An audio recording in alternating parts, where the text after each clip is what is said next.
자, 오늘 우리 150쪽부터 보면 되죠. 150쪽에 이제 문제 두 문제만 남겨두고 있는데, 수학적 기납법 어제 지난 시간에 해봤는데 좀 증명 문제라 그런가 좀 어려워하는 친구들이 있었던 것 같아요. 한 번 더 정리를 해보면 우선 수학적 기납법은 언제나 쓸 수 있는 증명법은 아니고 자연수 n에 대한 명제일 때 쓰는 증명 방법이라고 했어요. 그래서 자연수 n에 대한 명제, 즉 모든 자연수 n에 대하여 주어진 명제가 성립함을 보여야 되기 때문에 우선 첫 단계 뭐라 그랬죠? n이 1일 때 성립함을 보여야 된다. 그게 만약에 등식이라면 좌변의 값과 우변의 값을 각각 구해서 같음을 보여주면 된다는 뜻입니다. 두 번째 단계가 조금 어려웠는데 n이 k일 때 성립한다라고 가정해요. 여기서 가정한다는 것은 이 사실은 성립한다고 인정해서 이 사실을 이용할 수 있다는 뜻이에요. 이용해서 n이 k 플러스 1일 때에도 그 주어진 명제가 성립함을 보여야 돼요. 실제 우리가 보여줘야 되는 것은 이 두 번째 거죠. 그래서 n은 k일 때라는 이 사실은 성립하는 것, 성립한다 생각하고 이용하는 것이고, 실제 보여줘야 되는 것은 n이 k 플러스 1일 때에도 그 식이 성립하는지 꼭 보여줘야 됩니다. 그래서 그 중간 과정에 여러 가지 아이디어가 쓰이기도 하는데, 우선 오늘 풀이하려고 하는 그 명제는 조금 지난 시간에 풀었던 것과 다르거든요. 문제 먼저 볼게요. 자, 예제 3번 문제거든요. 이번에는 등식이 아니라 부등식이에요. 부등식이 조금 더 증명하는 데에는 조금 더 까다로운 경향이 있는데, 문제를 잘 읽어보면 h가 양수라는 조건이 있어요.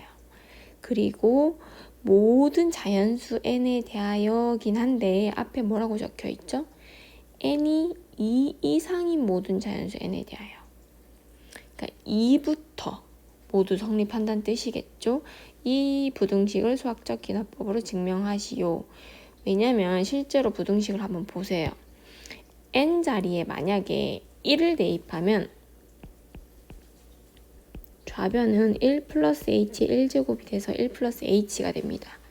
그리고 우변은 n에다가 1을 대입하면 그냥 1 플러스 h가 돼요. 그런데 지금 이게 등식이 아니라 부등식이기 때문에 좌변, 우변 적고 이렇게 되거든요. 이거 성립하지 않잖아요. 그래서 조건 자체가 n이 2 이상인 모든 자연수 n에 대해서 이 부등식이 성립한다라고 나와 있어요. 그러면 2가 시작이란 뜻이겠죠. 요거를 유념해가지고 문제를 해결해야 됩니다. 그러면 한번 풀어볼게요. 증명. 수학적 기납법을 적용하는데 1단계 우리 보통 n이 얼마일 때 주어진 부등식이 성립함을 보여줘야 되는데 1이 아니라 2가 시작이기 때문에 n이 2일 때 주어진 부등식이 성립함을 보여주면 됩니다. 이게 조금 달라요. 그래서 좌변을 생각해보면 좌변은 1 플러스 h에 n자리에 1을 대입한 값이겠죠. 전개를 한번 해볼까? h제곱 2h 플러스 1 이렇게 되겠네요. 그러면 똑같은 방법으로 우변은 1 플러스 nh에서 n자리에 2를 대입하면 이렇게 나옵니다. 그러면 지금 좌변이랑 우변을 비교하면 1 플러스 2h는 똑같이 있고 좌변에만 h제곱이라는 게 더 있어요. 그런데 문제에서 h는 양수라고 했기 때문에 h제곱은 무조건 양수겠죠.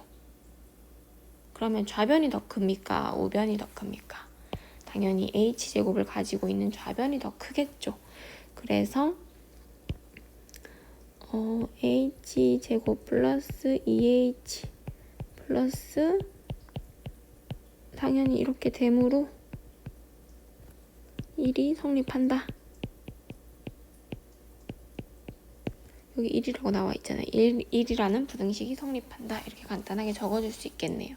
여기에서 포인트는 무조건 2입니다. 2부터 시작한다는 거. 만약에 문제에서 n이 3 이상인 모든 자연수 n에 대하여 이렇게 나왔다면 여기가 뭐가 될까요? 그렇죠. n은 3일 때부터 시작을 하면 되겠죠. 그러면 이제 2단계로 넘어가서 2단계는 뭐였죠? n이 k일 때 성립한다고 가정하자. n이 k일 때 부등식 1이 성립한다고 가정하자.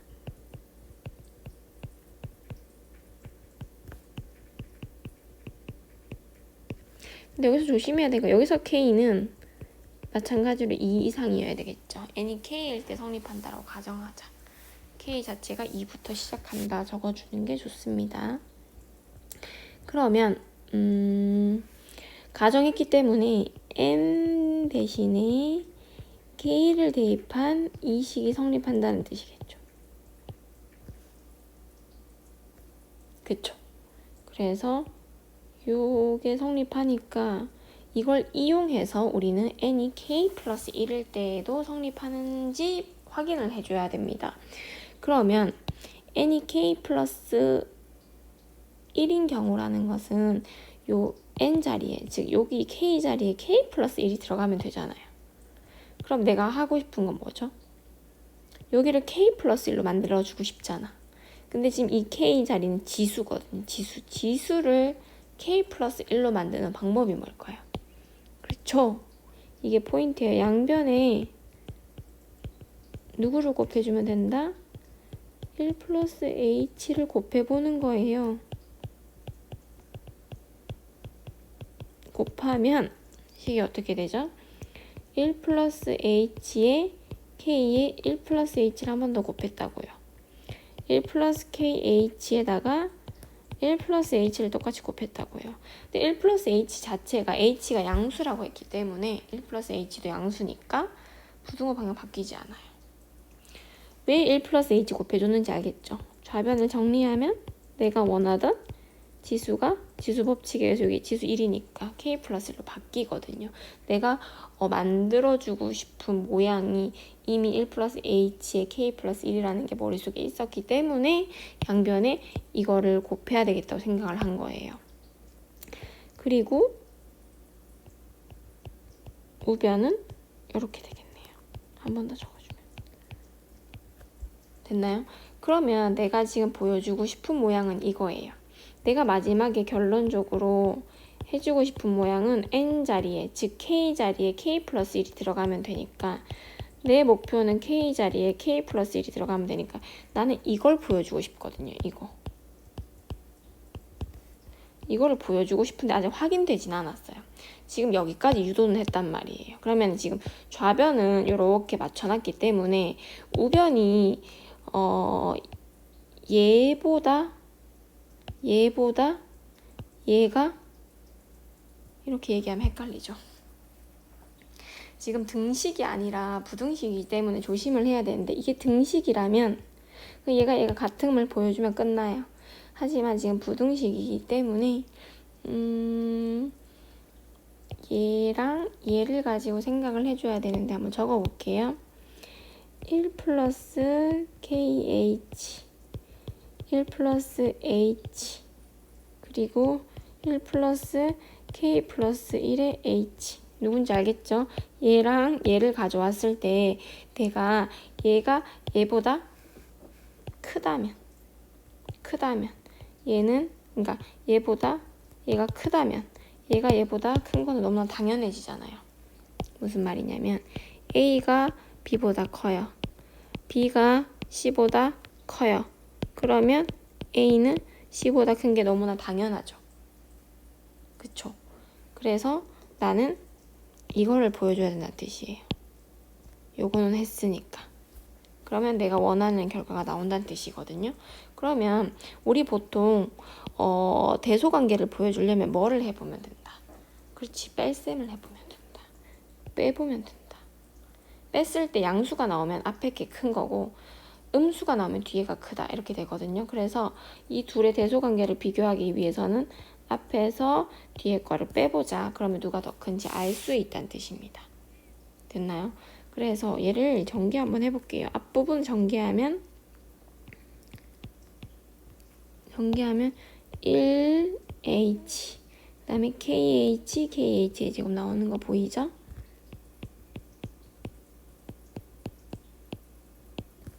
빼기 괄호 1 KHH 이렇게 되겠네요. 그래서 뭔가 여기 다 날아가요. 1 HKH 1 KHH. 그럼 남는 것만 적으면 누구만 남죠? KH 제곱이에요.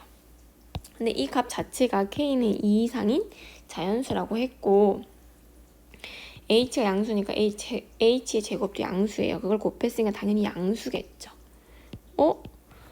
어떤 두 개의 값을 뺐더니 양수가 나왔다. 그럼 누가 더 크다는 거죠? 앞에 게 더 크다는 거죠. 그래서 요거는 아까 보여줘야 될 내용이니까 지울게요. 어찌됐건 뺐더니 양수가 나왔다. 그럼 1 플러스 KH 1 플러스 H 1 플러스 K 플러스 이렇게 된다는 걸 알 수가 있죠. 됐나요? 그러면 아까 얘기했잖아. A는 B보다 커요. 다시 B는 C보다 커요. 따라서 A는 C보다 크다. 그래서 내가 원하는 K 플러스 1에 적어줄게요. 1 플러스 아까 이렇게 됐었고 요건 여기 있는 거 그대로 적은 거고 방금 구한 게 얘가 다시 얘보다 크다라고 했으니까 됐나요? 그럼 끝났네. 얘가 얘보다 큰 거잖아요. 그래서 한 번 더 적어주면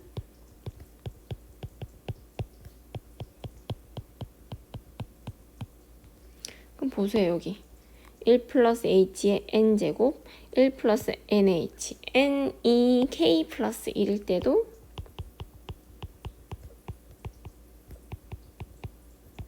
부등식 1이 성립함을 보여준 거네요. 그러면 뭐 따라서 아니면 그러므로 수학적 귀납법에 의해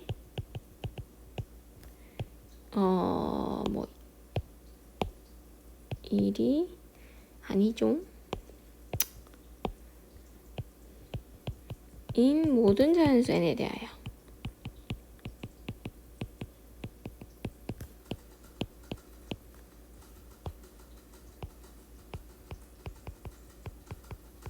성립한다. 이렇게 마무리할 수 있습니다. 앞에 내용이랑 좀 다르죠. 다른 점은 두 가지를 얘기 한번 해볼게요. 두 가지가 다른데 우선 문제 조건에 따라 시작점이 1이 아닐 수 있다는 게 첫 번째 다른 점이고 두 번째 다른 점은 이게 등식이 아니라 부등식이다 보니까 이게 등호면 같음을 보여주면 끝나는데 부등식은 얘가 얘보다 크기만 하면 되거든요. 크기만 하면 되니까 중간에 이런 부등식에서 많이 나오는 이런 내용이 쓰입니다. 가장 기본적이면서도 중요한데 대소관계를 알기 위해서는 빼서 양수면 앞에 게 더 크다. 음수면 뒤에 게 더 크다. 0이 나오면 당연히 같다.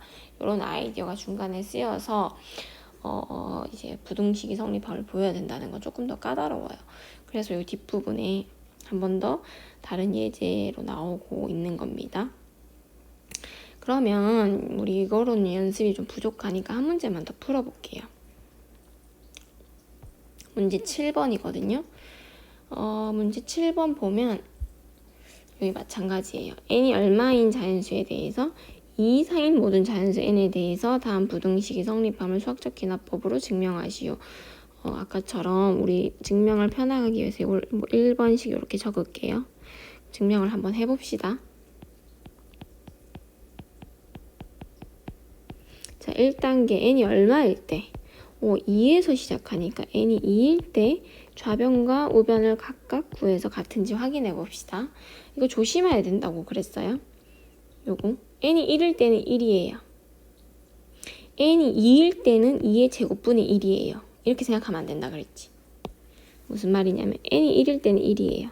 n이 2일 때는 2의 제곱분의 1까지란 뜻이라서 1 플러스 2의 제곱분의 n이 3일 때는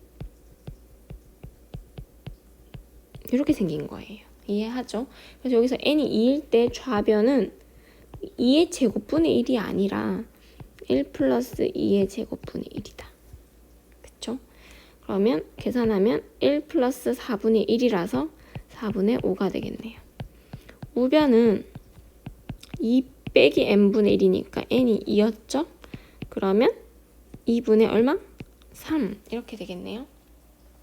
그럼 뭐 4로 통분을 해봅시다. 4분의 6 나오잖아요. 그러면 지금 4분의 5보다 4분의 6이 더 크므로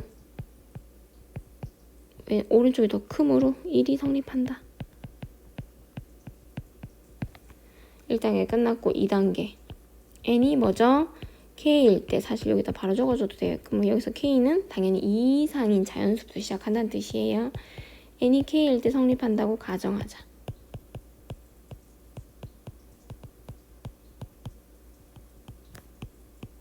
가정했으니까 실제 저 식에다가 누구를 대입해서 k를 대입한 식을 이제 이용할 수 있다.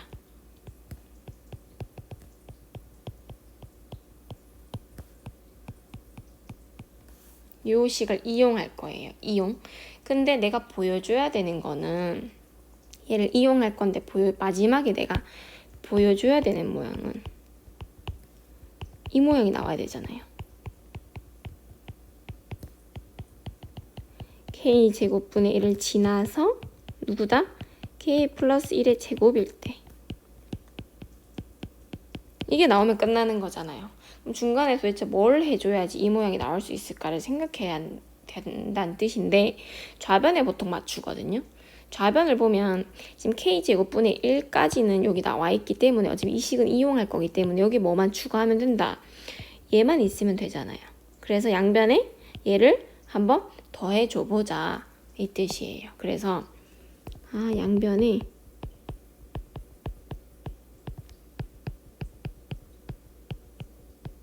얘를 더하자. 왜 더하는지 알겠죠? 미리 결론을 고려해서 더해보면 같은 수를 더했기 때문에 부등식의 성질에 의해서 부등호 방향은 바뀌지 않고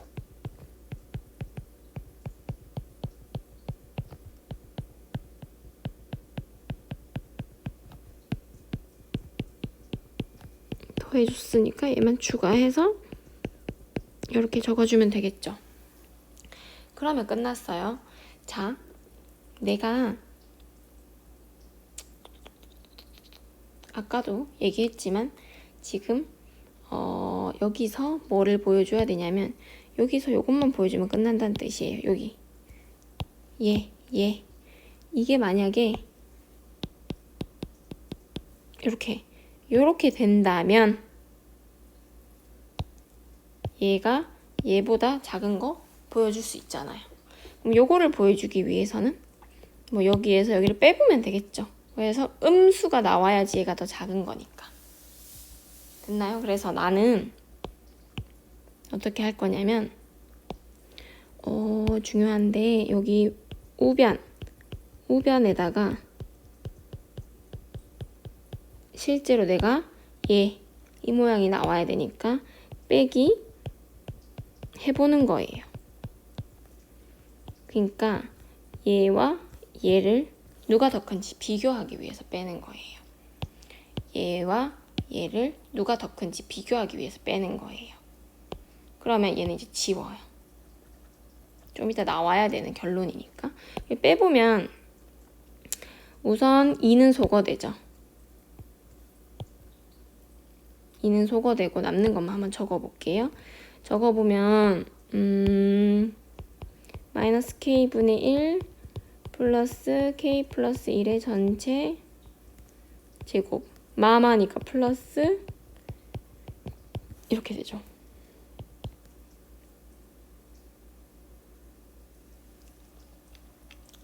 그러면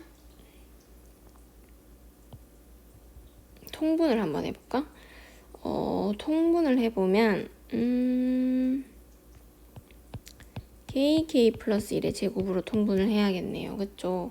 그러면 얘는 마이너스 k 플러스 1의 전체 제곱이 될 거고 얘는 플러스 k가 될 거고 k k 플러스 1 이렇게 되겠네요. 천천히 통분을 한번 해보세요. 그러면 k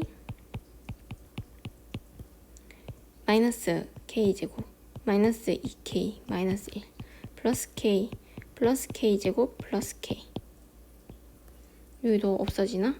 마이너스 k제곱 플러스 k제곱 2k 마이너스 2k 끝났네요. 정리하면 분자는 마이너스 1만 남고 k에 k 플러스 1의 전체 제곱이 되네요. 그럼 이거 양수예요, 음수예요?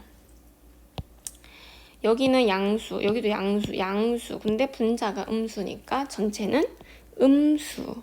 0보다 작다. 자, 여기에서 여기를 뺐는데 음수가 나왔어요. 누가 더 크단 뜻이야? 얘가 더 크단 뜻이죠. 얘가 더 크단 뜻이에요. 얘보다 얘가 더 크단 뜻이죠. 그러면 어떻게 써줄 수 있냐면 1 플러스 2의 제곱 플러스 3의 제곱 플러스 뚱뚱뚱 k를 지나서 k 플러스 1의 제곱 여기까지가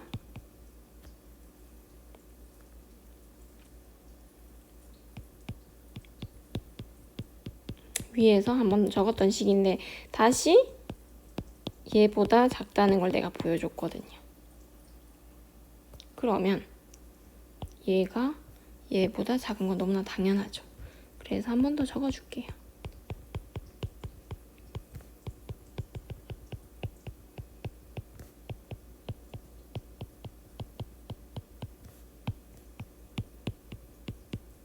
그럼 끝났네요. 아까 이 내가 보여주고 싶었던 모양이었잖아요. 따라서 n이 얼마일 때? n이 k 플러스 1일 때 해도 1이 성립한다. 그러면 그러므로 이제 마무리만 해주면 되겠네요. 그러므로 수학적 귀납법에 의해 모든이 아니고 아까 뭐였죠? 조건이 n이 2 이상인 모든 자연수 n에 대하여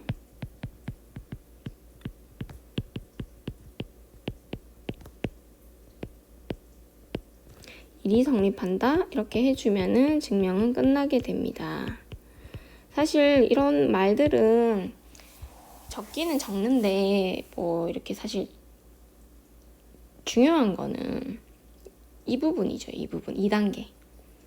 뭐 다른 걸 이렇게 무시하다 보면 빠뜨릴 수 있는데 물론 이렇게 다 적어줄 수 있으면 참 좋지만 우리는 이러한 문제들 대부분 빈칸 문제로 이제 출제가 되거든요. 서술형이 아니기 때문에. 그러면 포인트가 어딘지를 잘 보고 그 포인트에 빈칸을 두는 경우가 너무 이게 엄청 많아요. 예를 들면 n2일 때 이런 포인트, 그 다음에 얼마를 더해야 될까 이 아이디어, 그리고 이런 계산 과정에서 빈칸을 두는 경우가 되게 많거든요. 그래서 중요한 부분을 꼼꼼하게 보면 될 것 같고 나머진 형식이기 때문에 그 이해를 하고 있으면 충분합니다. 그래서 빈칸 문제를 많이 풀어보도록 하세요. 증명을 직접 다 하려고 하면 너무 어려우니까 교과서나 문제집 같은 것을 보면 빈칸 문제로 많이 되어 있으니까 그렇게 연습을 해보면 될 것 같아요.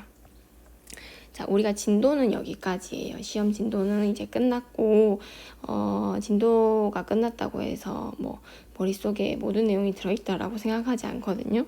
그래서 우선 정리를 조금 해볼게요. 우리 이 단원에서 배웠던 내용이 크게 두 가지예요.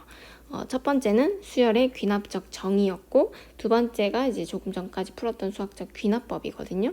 그리고 수열의 귀납적 정의에 대해서 복습도 하면서 좀 추가를 하려고 하는데 우선 수열의 귀납적 정의라는 것은 수열을 정의하는 방법 중에 하나예요. 표현하는 방법 중에 하나인데 보통 두 가지로 표현을 하죠. 첫 번째, 처음 몇 개의 항이 나올 수 있어요. 우리가 앞에서 다뤘던 건 보통 첫째 항을 가르쳐주고 두 번째는 an 플러스 1과 an 사이의 관계식 이런 것들이 나오죠. 그럼 그 두 개를 가지고 이 수열이 뭔지 정확하게 알 수 있을 때 그것을 수열의 귀납적 정의라고 하고 잘 정의되었다라고 얘기하거든요. 그러면 대표적으로 우리가 아는 수열이 등차 수열과 등비 수열이잖아요. 그것에 대해서만큼은 정확하게 알고 있어야 된다. 등차 수열의 귀납적 정의는 살펴보면 두 가지로 나뉘겠죠. 보통 첫 번째 항을 가르쳐줘요. 그냥 숫자를 집어넣어서 볼게요. 첫째 항이 뭐 2다. 그러면 두 번째 an 플러스 1과 an 사이의 관계식 어떻게 표현한다 그랬죠? an은 항상 어떤 수 3을 더해주면 그 다음 항이 나온다. 여기서 3은 뭘 의미하냐? 공차란 뜻이잖아요. 공차. 그쵸? 그리고 n은 1부터 차례대로 자연수니까 이렇게 적어줘야 돼요. 어제 문제 풀 때 내가 요거를 빠뜨린 경우가 있는데 사실은 꼭 적어줘야 되거든요. 마지막에 2개 정도는 빠뜨렸는데 요거 꼭 적어주도록 합시다. 이렇게 하고 사실 요식 같은 경우는 똑같은 거긴 하지만 이렇게 표현한다고 하기도 했죠. 같은 말이에요. 뒤에 항에서 앞에 항을 빼면 항상 일정한 수 3이 나온다. 같은 말이에요. 등비수열 같은 경우는 이렇게 표현할 수 있겠죠. 첫째 항이 5라고 했을 때 어떤 항에다가 3을 곱하면 항상 그 다음 항이 나온다. 여기서 n은 자연수다. 그러면 여기서 3이 의미하는 건 뭐죠? 여기서 3이 의미하는 거는 공비가 되겠죠. 얘도 마찬가지예요. 양변에 an으로 나눠주면 우리 공비 구하는 방법으로 뒤에 항에서 앞에 항을 나누면 항상 3이 나온다. 이렇게 표현할 수도 있다 그랬죠. 물론 an이 0이 아닌 경우에 대부분 0이 아니기 때문에 이렇게 표현을 할 수가 있습니다. 그러면 내용을 하나 추가해서 이런 것도 있을 수 있어요. 우리 등차 중항 기억나요? 등차 중항에서 A, B, C가 이 순서대로 등차 수열을 이루면은 여기서 B는 A와 C의 등차 중항이고 이렇게 쓴다 그랬잖아요. 만약에 똑같은 방법으로 A, B, C 이 순서대로 등비 수열을 이룰 때 B가 A와 C의 등비 중항이고 어떻게 구한다? B제곱은 AC. 이거 기억나죠? 그래서 이걸 이용하는 방법인데 A, B, C라고 생각하지 않고 이렇게 생각하는 거죠. AN, 그 다음 항은 AN 플러스 1, AN 플러스 2라고 생각하는 거죠. 그럼 관계식이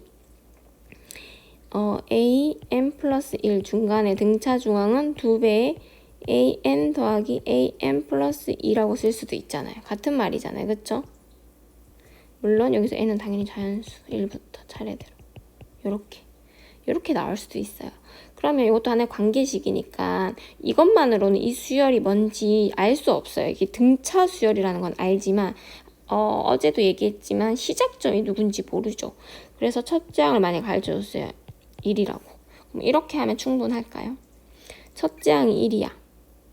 그럼 이것만 가지고 두 번째 항, 세 번째 항 알아낼 수 있나? 이 관계식은 공차를 알려주는 관계식이 아니잖아요. 이 셋의 관계를 알려주는 관계식이기 때문에 첫째 항만 안다고 해서 그 다음 항 알 수 있나요? 절대 알 수 없어요. B는 A와 C의 등차 중항이다. 이것만 가지고 B를 구할 수 없다. 그래서 이거 같은 경우는 처음 몇 개의 항에서 항상 첫째 항만 나오는 게 아니라 이렇게 둘째 항까지 가르쳐줘야지 수열의 기납적 정의가 완성되는 경우도 있어요. 이러면 이제 완성이 되죠. 1과 2를 가르쳐줬기 때문에 C는 무조건 구할 수 있죠. 그래야지 그 다음 D도 구할 수 있고 E도 구할 수 있거든요. 어찌됐건 이러한 경우도 있다. 이렇게 표현이 되더라도 이거는 내가 아는 등차 수열이구나 이렇게 알아낼 수가 있습니다. 그럼 그 다음 수는 계산해 보지 않아도 알 수가 있는 거죠. 그쵸? 그래서 등비수열도 같은 방법으로 한번 해볼까? 등비수열은 등비 중앙을 생각하면 이렇게 표현할 수 있겠죠. AN 플러스 1이 중간이 되니까 AN 플러스 1의 제곱은 AN 곱하기 AN 플러스 2와 같다. 얘도 마찬가지로 첫 번째 항이 두 번째 항을 모두 가르쳐줘야지 이 식 자체가 성립을 하고 제대로 기납적으로 잘 정의했다라고 볼 수 있습니다. 그래서 이러한 것들도 있을 수 있다. 참고로 알아두도록 하세요. 이게 문제집에는 나오는데 교과서에는 나오지 않아서 참고로 알려줍니다. 이렇게 수열의 기납적 정의를 간단하게 정리하고요. 수학적 기납법은 방금도 했잖아요. 뭐만 기억하면 된다. 단계별로 수학적 기납법은 처음 일반적으로 n이 1일 때 성립함을 보여주고 두 번째 단계가 어렵지만 중요한데 n이 k일 때 성립한다라고 가정해서 이 사실을 이용해서 n이 k 플러스 1일 때도 성립함을 보여주면 된다. 단 문제에 따라서 이게 1이 시작점이 아닐 수 있다라는 점만 유의하면 될 것 같아요. 자, 오늘은 여기까지 하고 그 뒤에 강의는 문제풀이 들어가도록 하겠습니다.